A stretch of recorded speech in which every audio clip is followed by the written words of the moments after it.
Hi, welcome sa aking YouTube channel.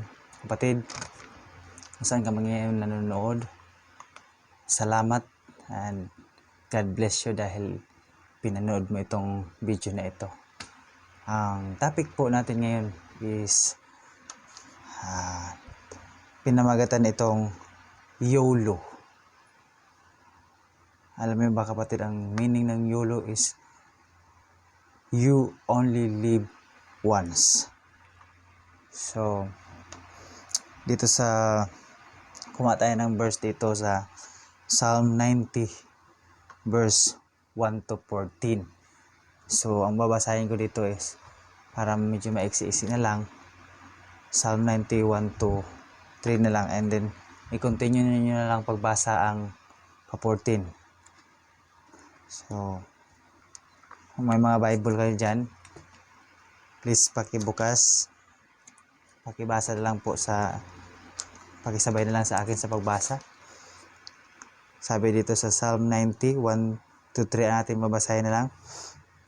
Panginoon naming Diyos, Ikaw ang aming tahanan, buhat pa ng simulang lumitaw ang aming angkan. Wala pa ang mga bundok, hindi mo pa nilalalang, hindi mo pa nililikha itong buong daigdigan.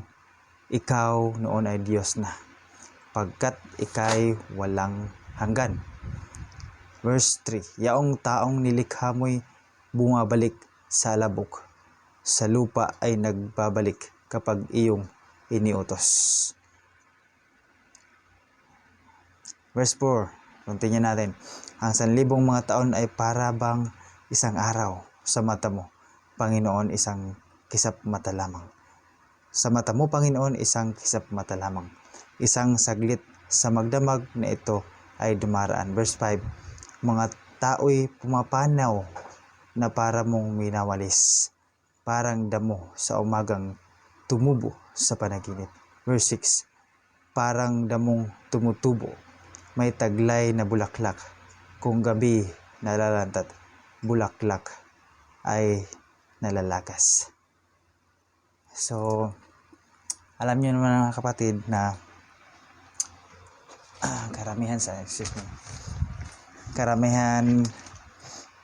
sa mga tao, lalo na sa panahon ngayon, na sa buhay nila ay ganito ang mindset. So, dahil you only live once, kaya nga po, yung iba, ginagawa nilang kung saan-saan ang kanilang mga buhay. So, yung ibang mga tao, dahil nga yung prinsipyo nila sa buhay is you only live once, ay nagpapasasa sila sa mga makasanlibutan na mga gawain. Katulad na lamang ng walang habas na pag-iinom, paglalasing, at pagpa-party-party. Kasi nga, ang kanilang prinsipyo is YOLO, you only live once. Kaya sabi nila, yung iba, na gamitin natin itong buhay natin, magpakasasa tayo sa ating yaman, sa anuman ang mayroon tayo, kasi nga minsan lang tayo nabuhay dito sa mundo at mamamatay din tayo. Kaya so gawin na natin kung ano ang gusto natin. Yan po ang mga mindset ng karamihan sa atin. So hindi naman mga kapatid masama na gawin mo yung dapat hanggang ikaw ay nabubuhay. Gawin mo yung makapagpapasaya sa'yo, pero naaayon sa kalooban ng Diyos. So ano ba ang ma-remind ko lang, mababasa natin dito sa Hebreo 9:27. Yung talagang itong YOLO, itong nauuso sa ating panahon ngayon na you only live once ay nasa Biblia na ito mga kapatid. Mababasa natin ito sa Hebreo 9 verse 27. So basahin natin sa Hebreo 9 verse 27. Sabi pa dito, itinakda sa mga tao na sila'y minsang mamamatay at pagkatapos ay ang paghuhukom. So, tama nga naman itong YOLO, you only live once, na talagang itinakda sa atin na mamatay, mawawala tayo dito sa mundo. So, andito pa sa mga supporting verse natin sa Ecclesiastes 7:2. So, babasahin na ito natin kapatid. Sabi pa dito sa Ecclesiastes, kung sa Tagalog pa ito, mangangaral, chapter 7 verse 2, mas mabuting pumunta sa bahay ng namatayan kaysa sa bahay na may handaan. Pagkat dapat alalahanin ng buhay na siya man ay nakatakdaring mamatay. So, pinapatunayan dito sa Bible na dapat nating alalahanin talaga sa ating buhay na may hangganan ito, nakatakda tayong mamatay dito sa mundo. So, yan ang mga patunay na ang prinsipyong YOLO ay kinuha ito sa Biblia, na ang buhay talaga ng tao is you only live once. Kapatid, aminin mo man sa hindi, alam kong sang-ayon ka na ang buhay ng isang tao ay pansamantala lamang dito sa mundo. Ikaw, ako ay temporary lamang dito sa mundo. Lahat tayo ay aalis dito at mayroon tayong babalikan. So, mayroon tayong pupuntahan. So, ang point dito sa YOLO, mga kapatid, mayroon tayo ditong dalawang point na ibibigay ko sa inyo. So, number 1, maximize your life for God. And number 2, find your satisfaction in God. Dito tayo sa number 1, mga kapatid. Sa number 1 point dito, mga kapatid, ina-advise ng Biblia. Mababasa natin ito sa Luke 9 verse 60, sa James 4 verse 13 to 14. Makikita dyan, mga kapatid, na ito ang dapat nating gawin. So, sa halip na pag-aksayahan natin ang ating buhay sa mga makamundong gawain, sa nalalabi nating mga araw, so dito sa mundo, dahil alam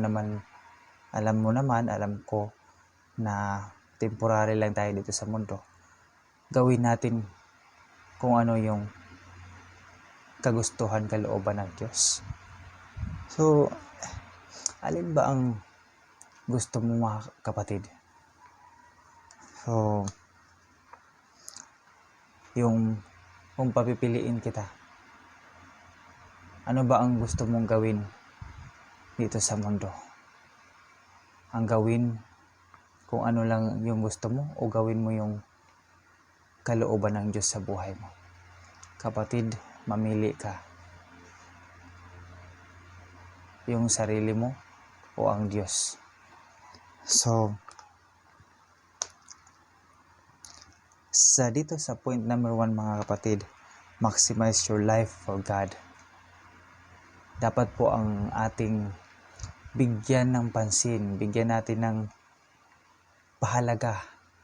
halaga yung buhay natin sa Panginoon, hindi yung buhay natin sa sanlibutan, ng mga gawain na makasanlibutan.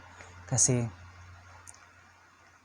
ito, kung buhay natin dito sa sanlibutan is temporary lang. Ngunit sabi ng Biblia, mayroon eternal na naghihintay sa atin.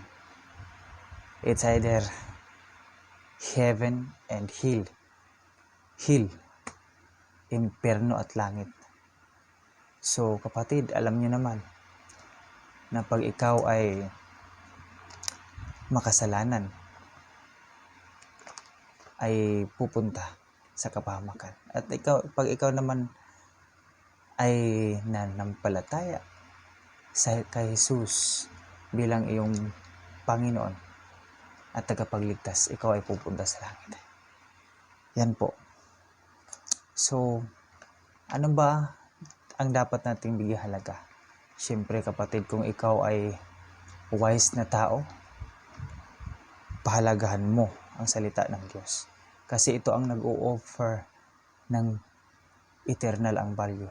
Buhay na walang hanggan ang ino-offer sa atin ng Panginoon kung tayo ay manampalataya sa Kanya at sumunod sa kalooban niya. So, dito sa point number 2, find your satisfaction in God. Dito ipinakita sa buhay ni Moses. Sa Exodus 33 verse 15, mababasa dyan. Sinabi niya ni Moses na, Lord, if your presence does not go with us, I will never leave this place. Nasabi ito ni Moses dito sa verse na ito kasi nga nakilala niya ng lubos ang Diyos. Kilala niya ng buo ang Diyos na hindi niya kaya. Ina-admit niya sa kanyang sarili na hindi niya kaya kung hindi niya kasama ang Diyos. Kapatid, dapat ding isipin mo sa buhay mo na wag mong isipin na kaya mo ang lahat. Kailangan mo ng tagapagligtas. Kailangan mo ng kaligtasan, kapatid.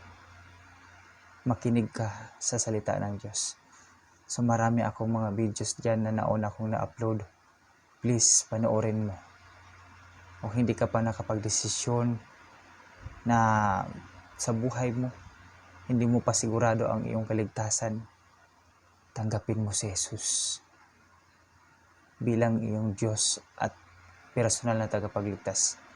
Manampalataya ka sa kanyang ginawa doon sa cross, na binayaran ka na niya ng kanyang dugo. Namatay siya para sa iyo. So, sabi dito sa Psalm 37 verse 4, Delight yourself in the Lord, and He will give you the desires of your heart. Yan po ang kailangan natin gawin dito sa mundo. Dito sa Psalm 16 verse 11 says in your presence there is fullness of joy. Psalms 84 verse 10, sabi pa dito, better one day in your courts than 1,000 elsewhere. So napakahalaga, kapatid, na nandyan tayo sa Panginoon. Kasi walang makapagtumbas ng isang araw sa presensya ng Panginoon kahit 1,000 pa dito sa mundong ito na pinapahalaga ng karamihan sa mga tao. Sa presensya ng Panginoon, grabe, the best, mga kapatid. May ibibigay ako sa iyong quotes na nagsasabi, nothing and no one can ever satisfy the longings of your heart except God alone. Walang iba na makakapag-satisfy sa iyo mga kapatid sa iyong puso except God. Only God can satisfy you, kapatid, dito sa mundong ito. At lastly, may idaragdag akong verse sa Mark 8:36. For what it will profit a man if he gains the whole world and loses his own soul. So kapatid, ikaw na nanonood ngayon, sana po pahalagahan mo ang iyong buhay. Gawin mo ang nararapat, kapatid. Isipin mo na totoo ito. Totoo itong kasabihan na ito na YOLO. You only live once. Pero sana po yung iyong buhay, ang gawin natin sa ating mga buhay, kapatid, gawin natin itong makabuluhan.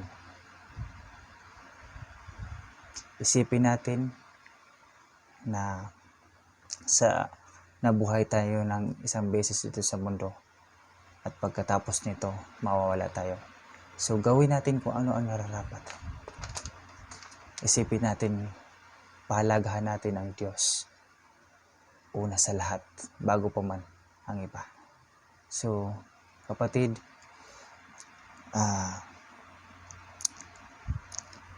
huwag mo sanang kalimutan ito, na kahit nga si Kuya Kim, sinasabi diyan sa balita na ang buhay ay wither lang. Wither lang. So, yan talaga, kapatid, ang buhay natin sa mundo. So, sana po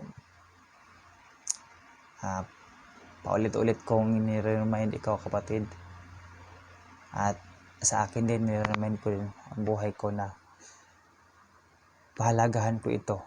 Pahalagahan mo yan. Pahalagahan mo yan. Mo rin yan, kapatid, ang buhay mo. Na